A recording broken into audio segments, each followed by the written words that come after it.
আসসালামু আলাইকুম সবাইকে। সকলে কেমন আছেন? আজকে আমরা ক্লাস করব ঐকতান কবিতা। লিখেছেন রবীন্দ্রনাথ ঠাকুর। এই কবিতাটি একটি গুরুত্বপূর্ণ কবিতা। আ এখন যারা অনেকে নিবন্ধন পরীক্ষা দিচ্ছেন তাদের জন্য অনেক গুরুত্বপূর্ণ। তাছাড়া একাডেমিক ক্ষেত্রেও কবিতাটি গুরুত্বপূর্ণ। তো আমরা সময় নষ্ট না করে কবিতাটি সম্পর্কে আলোচনা করি। আমরা কবিতাটির আ অর্থ জানবো, সারমর্ম বুঝবো, যেন আমরা নিজের ভাষায় কবিতাটি সুন্দর করে লিখতে পারি। তো এখানে কবিতার নাম রয়েছে ঐকতান। ঐকতান কথাটির অর্থ হচ্ছে ২ বা ততোধিক সুর একসাথে বাজে এমন তাল। অর্থাৎ এই নামের দ্বারাই কবিতাটির পূর্ণ অর্থ এখানে প্রকাশ পেয়েছে। কারণ কবি চেয়েছেন কবিতার মধ্যে সকল ধর্মের, বর্ণের, শ্রেণীর মানুষের অবস্থান থাকবে। সকল ধরনের সাহিত্যের সমান সমাদর ঘটবে। কবি এখানে নিজের সীমাবদ্ধতার কথা স্বীকার করেছেন। প্রথম লাইনেই যেমন কবি বলেছেন, "বিপুলা এ পৃথিবীর কতটুকু জানি।" অর্থাৎ বিশাল বিস্তৃত এই যে পৃথিবী, এই পৃথিবীতে অনেক জ্ঞান ছড়িয়ে ছিটিয়ে রয়েছে, তার কতটুকুই বা আমি জানি। এমনটাই কবি শুরুতেই বুঝিয়েছেন। শুরুতেই তিনি নিজের সীমাবদ্ধতার কথা স্বীকার করেছেন। তারপর বলেছেন, "দেশে দেশে কত না নগর রাজধানী, মানুষের কত কীর্তি, কত নদী গিরি সিন্ধু মরু, কত না অজানা জীব, কত না অপরিচিত তরু রয়ে গেল অগোচরে। বিশাল বিশ্বের আয়োজন, মন মোর জুড়ে থাকে অতি ক্ষুদ্র তারই এক কোণ।" এই যে পৃথিবীর বিশাল আয়োজন, এই যে পৃথিবীতে এত দেশ, এত নগর, রাজধানী, পাহাড়, পর্বত, মরুভূমি, অজানা কত রকম জীব, অপরিচিত কতই না গাছপালা রয়েছে, সবকিছুই জানা নেই, অনেক কিছুই অজানা রয়ে গেছে। তো এই অজানায় অজানাকে নিয়েই কবি ক্ষোভ প্রকাশ করেছেন। তিনি তার সীমাবদ্ধতার কথা স্বীকার করছেন নির্দ্বিধায়। সেই ক্ষোভে পড়ি গ্রন্থ ভ্রমণ বৃত্তান্ত আছে যাহে অক্ষয় উৎসাহে, বৃথা পায় চিত্রময়ী বর্ণনার বাণী কুড়াই আনি। এই যে তার জ্ঞানের সীমাবদ্ধতা, এখানে তিনি খুব প্রকাশ করেছেন যে কেন তার এই সীমাবদ্ধতা, কেন তিনি জানেন না, তার সকল কিছু জানা উচিত। সাহিত্য সম্পর্কে সকল উপকরণ তিনি তার লেখনীতে তুলে ধরতে চান, কিন্তু সেটা তিনি পারেননি। এই যে তার সীমাবদ্ধতা, এ নিয়ে তার প্রচুর ক্ষোভ প্রকাশ পেয়েছে। তাই এই ক্ষোভে পড়ে তিনি জানার জন্যে অনেক ভ্রমণ বিষয়ক গ্রন্থ পড়েছেন জ্ঞান অর্জন করার জন্য। যেখানেই যে জ্ঞান পেয়েছেন সেখানেই তা গ্রহণ করেছেন সাহিত্যের উপকরণ হিসেবে। তারপর কবি বলেছেন, "জ্ঞানের দীনতা এই আপনার মনে, পূরণ করিয়া লই যত পাই, যত পানি ভিক্ষালব্ধ ক্ষণে।" কবির এই যে জ্ঞানের সীমাবদ্ধতা, এই যে তিনি অনেক কিছু জানেন না, এই অজানাকে জানার জন্য তিনি বিভিন্ন পন্থা অবলম্বন করেন, ভ্রমণ বৃত্তান্ত পড়েন, বিভিন্ন জনের সাথে মেশার চেষ্টা করেন, বিভিন্ন কবির আসরে বসেন, বিভিন্ন জায়গা থেকে এইভাবে তিনি জ্ঞান একটু একটু করে সংগ্রহ করে তার সাহিত্যে স্থান দিতে চান। তারপর কবি বলেছেন, "আমি পৃথিবীর কবি, যেথা তার যত উঠে ধ্বনি, আমার বাঁশির সুরে সারা তার জাগিবে তখনই। এই স্বর সাধনায় পৌঁছিল না বহুতর ডাক, রয়ে গেছে ফাঁক। কবি বলেছেন তিনি পৃথিবীর কবি। যেহেতু তিনি পৃথিবীর কবি, তাই তার সাহিত্যে সব রকম উপকরণ থাকা জরুরি। কিন্তু সেটা নেই।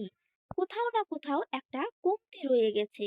কোথাও না কোথাও একটা ফাঁক রয়ে গেছে। এখানেই কবির আফসোস।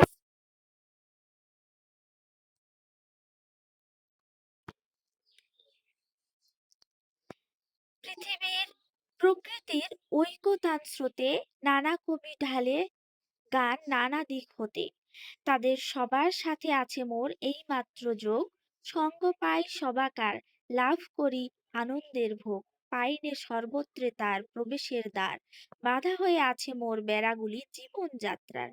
এখানে কবি স্পষ্টভাবে নিজের জীবনযাত্রার যে সীমাবদ্ধতা রয়েছে সে কথা তিনি স্বীকার করেছেন। অর্থাৎ কবি আহ, একজন জমিদার ছিলেন, জমিদার পরিবারে জন্মগ্রহণ করেছিলেন, সেহেতু তিনি নিচু শ্রেণীর মানুষদের সাথে মিশতে পারেননি। যদিও অনেক মানুষের সাথে মিশেছেন, আনন্দ উপভোগ করেছেন, কিন্তু যারা মাটির মানুষ তাদের সাথে সম্পর্ক স্থাপন করতে পারেননি। এটাই হচ্ছে কবির একটা সীমাবদ্ধতা, একটা ক্ষোভ।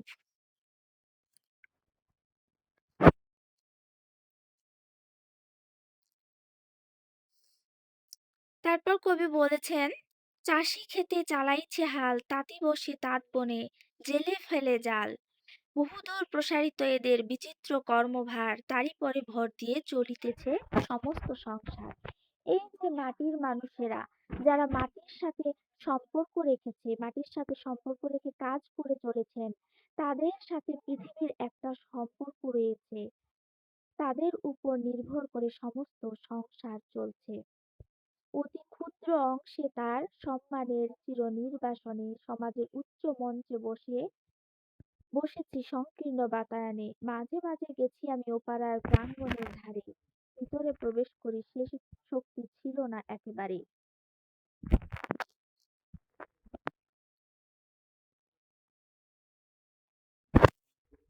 কবি আবার নিজের সীমাবদ্ধতার কথা, নিজের সংকীর্ণতার কথা অকপটে স্বীকার করেছেন এই লাইনগুলোর দ্বারা। তারপরে স্লাইডে আমরা যদি দেখতে যাই, কবি বলেছেন, কর্মে ও কথায় সত্য আত্মীয়তা করেছে অর্জন, যে আছে মাটির কাছাকাছি, সে কবির বাণী লাগি কান পেতে আছি। অর্থাৎ যে কবি মাটির মানুষের সাথে মিশেছেন, মাটির মানুষের সঙ্গে বসবাস করেছেন, তাদের সঙ্গ লাভ করেছেন, তাদের জীবনযাত্রা সম্পর্কে জেনেছেন, সে কবিকে সে কবির প্রতি আহ্বান জানাচ্ছেন। সে কবি তাদের মাটির মানুষের সম্পর্কে লিখবেন, এই আশা নিয়ে কবি আহ, মত প্রকাশ করেছেন। তিনি এমন কবির আহ্বান করেছেন যারা মাটির মানুষদের নিয়ে লিখবেন। এসো কবি অখ্যাত জনের নির্বাক মনের, সেই অখ্যাত জনের, যারা বিখ্যাত নয়, অখ্যাত জন, যাদেরকে সাহিত্যে বিখ্যাত স্থান দেওয়া হয়নি, সেই অখ্যাত জনদের নিয়ে যিনি লিখবেন, সেই কবিকেই বলা হচ্ছে এসো কবি অখ্যাত জনের নির্বাক মনের। মর্মের বেদনা যত করিয়া উদ্ধার, প্রাণী হন এ দেশেতে গান গানহীন যেথা চারিধার, অবজ্ঞার তাপে শুষ্ক নিরানন্দ সেই মরুভূমি, রসে পূর্ণ করি দাও তুমি। মরুভূমিতে যেমন এক ফোঁটা জল পড়লে একটা প্রশান্তি পাওয়া যায়, ঠিক সেরকম সাহিত্যের যে অপূর্ণতা রয়েছে, সেই অপূর্ণতার যে যে অপূর্ণতা রয়েছে, সে অপূর্ণতার সেই আহ, অখ্যাতজনদের কথা তুলে ধরে এনে, মাটির মানুষের কথা তুলে ধরে এনে সেই পূর্ণতাটুকু মরুভূমির জলের মতো আহ, আহ, পূর্ণতা দান করবে। অন্তরে যে উৎস, তার আছে আপনারই সাহিত্যের ঐকতান সঙ্গীত সভায় একতারা যাহাদের তারাও সম্মান যেন পায়। মুখ যারা দুঃখে সুখে নতশির, স্তব্ধ যারা বিশ্বের সম্মুখে, ওগো গুণী কাছে থেকে দূরে তাহাদের বাণী যেন শুনি। অর্থাৎ যারা নিম্ন শ্রেণীর, নিচু শ্রেণীর, মাটির মানুষ, তাদেরকেও যেন সঙ্গীত সভায়, সাহিত্য সভায় সম্মান দেওয়া হয়। নিচু শ্রেণীর সাহিত্যগুলোকেও যেন সম্মানের চোখে দেখা হয়, কারণ সেগুলো থেকেই শেখার অনেক কিছুই রয়েছে। এমন কিছু রয়েছে যা আমরা আহ, জানি না। এমন কিছু মূল্যবান রয়েছে যা সাহিত্যের জন্য পরিপূর্ণতা নিয়ে আসবে। তাই কোনো কিছুকে অবহেলা করতে নেই। সকল কিছুই প্রয়োজন। সাহিত্যের জন্য সকল উপকরণই প্রয়োজন। কোনো কিছুকে তুচ্ছ করে দেখা উচিত নয়। এখানে আমি কিছুটা সারমর্ম লিখেছি একদম নিজের ভাষায়। কবিতার লাইনগুলো বিশ্লেষণ করে করে কিছুটা লিখে রাখা হয়েছে আপনাদের বুঝার সুবিধার্থে। এখান থেকে আহ, আমরা কিছুটা ধারণা নিতে পারি। এই ধারণাগুলো নিয়ে আমরা নিজেরা একটা নিজের ভাষায় সারমর্ম তৈরি করতে পারি। সেই সারমর্ম থেকে আমরা যেটুকু জানতে পারবো, সেই জানা থেকেই আমরা এখান থেকে যেভাবে প্রশ্ন আসুক আমরা সেটা লিখার সক্ষমতা অর্জন করব ইনশাআল্লাহ। সবার জন্য শুভকামনা রইল। ধন্যবাদ। ভালো থাকবেন। আসসালামু আলাইকুম।